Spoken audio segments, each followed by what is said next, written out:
Aujourd'hui, nous sommes le 16 août et nous allons débuter cette méditation en lisant le psaume 16. Garde-moi, ô Dieu. C'est en toi que je trouve un abri. Je dis au Seigneur, tu es le Seigneur, tu es mon bien, il n'y a rien au-dessus de toi.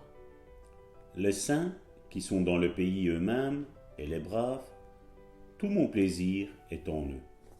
Leurs idoles se multiplient, un autre arrive, il se hâte auprès de lui. Je ne répandrai pas leur libation de sang, je ne mettrai pas leur nom sur mes lèvres. Le Seigneur est mon partage et ma coupe. C'est toi qui assures mon lot. La part qui me revient est un lieu de délices. C'est un patrimoine magnifique pour moi. Je bénis le Seigneur qui me conseille, même la nuit, les profondeurs de mon être m'instruisent. Je contemple le Seigneur constamment devant moi. Quand il est à ma droite, je ne vacille pas. Aussi mon cœur se réjouit, ma gloire est dans l'allégresse, ma chair même repose en sécurité. Car tu ne m'abandonneras pas au séjour des morts, tu ne permettras pas que ton fidèle voie la fosse. Tu me feras connaître le sentier de la vie. Il y a abondance de joie devant toi, des délices éternelles à ta droite. Alléluia, bonjour mes bien-aimés, bonjour, aujourd'hui nous sommes le 16 août, j'espère que vous allez bien. Et toi pasteur, comment te portes-tu aujourd'hui? Je vais très très bien. Et toi ma petite chérie, comment vas-tu? Je vais bien aussi par la grâce de Dieu.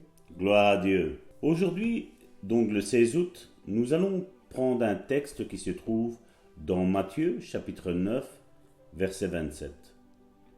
Étant parti de là, Jésus fut suivi par deux aveugles, qui criaient « Aie pitié de nous, fils de David ». Et le titre de la méditation d'aujourd'hui est « Il se peut que la présence de Dieu ne vous guérisse pas ». Si on finit de lire cette histoire au verset 27, on pourrait citer ces deux hommes comme exemple parfait de gens qui prient sans être exaucés. Et je crois que c'est vrai. Cette histoire nous relate l'histoire d'aujourd'hui au XXIe siècle, de chrétiens qui prient sans arrêt, mais qui n'ont jamais aucun exaucement dans leur vie. En outre, selon le verset 28, lorsqu'il fut arrivé à la maison, les aveugles s'approchèrent de lui, nous dit la Bible. Même dans la présence de Jésus, les aveugles étaient toujours aveugles. Cela nous montre qu'entrer dans la présence de Dieu seulement ne nous sauvera pas, ni ne vous guérira. De nos jours, les gens semblent penser qu'assister à des réunions ou se mettre sous l'influence spirituelle particulière d'hommes et de femmes ointes du Saint-Esprit va leur apporter une guérison dans leur propre vie personnelle. C'est vrai que ce sont des démarches dans la bonne direction. Mais si les gens s'arrêtent là, ils ne vont pas aller loin. Beaucoup s'avancent lors du culte pour la guérison, pour le salut, mais ne vont toutefois pas mieux. Ils ne reçoivent pas de Dieu. Lorsque j'étais pasteur baptiste, les gens s'avançaient pour recevoir leur salut, le baptême du Saint-Esprit et la guérison. Certains recevaient ce qu'ils recherchaient, mais d'autres non. Cela me préoccupait, disait cet homme de Dieu. Aucun n'aurait dû s'en aller sans salut ou sans le baptême du Saint-Esprit. Aucun n'aurait dû partir sans sa guérison. Et pourtant, certaines de ces personnes qui s'en allaient sans salut, sans baptême du Saint-Esprit et sans guérison étaient tout aussi sincères et honnêtes que d'autres qui furent exaucés. Pourquoi ne recevaient-elles pas? Notez que le Seigneur ne dit pas en Marc chapitre 11, verset 24, « C'est pourquoi je vous le dis, tout ce que vous demanderez, si vous êtes sincères, vous le verrez s'accomplir. » Non, le texte dit, « C'est pourquoi je vous le déclare, tout ce que vous demanderez dans vos prières, et ça c'est la clé, croyez que vous l'avez reçu, et cela vous sera accordé. » Amen. Donc tu vois, prophétesse, il ne suffit pas, et c'est vrai, nous le savons, nous l'avons vécu dans nos vies, il ne suffit pas juste de s'approcher d'hommes de Dieu, d'écouter certaines émissions. Ce verset nous dit bien que nous avons notre part à faire dans le fait de croire. et non pas dans le fait de douter, que sais-je, avoir du mépris pour la parole de Dieu et être énervé face au Seigneur. Non, la Bible nous dit que si nous demandons quelque chose, et ce que nous demandons, nous croyons que ça va se réaliser dans notre vie, ben la Bible nous dit que ça va se réaliser. Et malheureusement, aujourd'hui, il y a cette attitude religieuse qu'on pense que le fait qu'une église, par exemple, est immense, ben nous allons être plus bénis. Ben, Dieu ne va pas nous bénir selon la grandeur ou la petitesse de l'église. Dieu va nous bénir selon la croyance que nous allons mettre dans ce que nous disons. C'est bizarre que ce verset dit « Tout ce que vous demanderez dans vos prières, croyez que vous l'avez reçu. » Ben oui, parce qu'il y en a beaucoup qui demandent des choses, mais selon, ils ne savent pas. Ils ne savent pas quel est le plan, ils ne savent pas quel est le dessein que Dieu a pour leur vie. On devrait se dire, mais on demande quoi alors dans la prière? Qu'est-ce que ces personnes sont en train de demander? Elles sont peut-être en train d'essayer d'imiter d'autres personnes. Elles sont peut-être en train de dire, voilà, je vais essayer, en dernier recours, bien souvent, c'est ça qu'on cherche, on va chercher Dieu. On va voir si lui va répondre, après avoir fait tant de choses. Mais Dieu nous demande de vraiment avoir cette confiance aveugle vis-à-vis du Seigneur. Ces aveugles suivaient le Seigneur. Mais Dieu nous demande d'avoir une confiance aveugle. Il ne nous demande pas d'être aveugle sur notre situation, mais il nous demande d'avoir ces yeux spirituels ouverts, cette intelligence spirituelle ouverte, de savoir que tout ce que nous demandons à Dieu, en croyant que Dieu va nous le donner, il va s'accomplir, il va se matérialiser.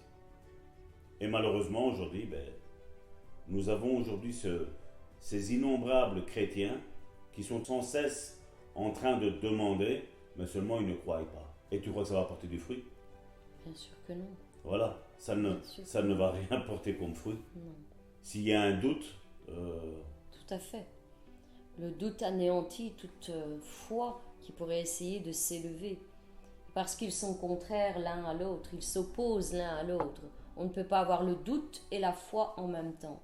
Comme nous l'avons souvent répété, le doute ou la peur chasse la foi, tandis que la foi chasse les peurs, les doutes, les angoisses, tout ce qui s'oppose à une réelle confiance en Dieu. Bon, prophétesse, je crois qu'ils ont besoin, pour aujourd'hui, 16 août, ils ont besoin d'une bonne dose de vitamines. Amen. Et je crois que tu as déjà pris un bon petit café ce matin, donc là maintenant, tu vas nous donner cette bonne dose de vitamines. Amen. Oui, mes bien-aimés, nous voulons vraiment faire ensemble cette bonne déclaration. Entrer dans la présence de Dieu seulement ne me guérira pas. J'en prends conscience encore aujourd'hui. Il faut que j'aille plus loin dans ma foi. Il faut que je fasse un pas de plus que simplement entrer dans sa présence et m'asseoir, en regardant ce qui pourrait se passer. Je reconnais que me rendre simplement aux réunions où le Saint-Esprit œuvre dans ce lieu ne me guérira pas forcément.